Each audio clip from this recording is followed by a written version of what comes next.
زیر سقف خونتون میبینم که یک اختلاف، یک بحث، یک ناراحتی وجود داره.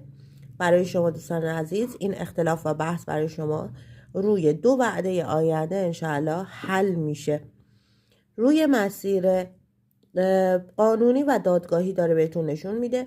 یک سند زدنی برای شما هست که این سند زدنه ممکنه که یک مقدار براتون تأخیر داشته باشه، اما اتفاق میفته.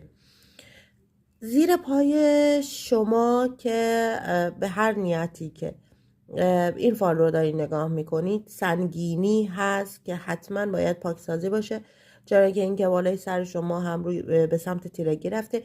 کسی که توی زندگی شما از حروف ای انگلیسی توی اسمش داره برای شما قدم هایی رو برمی داره که این قدم ها میتونه برای شما اتفاقات خوب و مثبت باشه.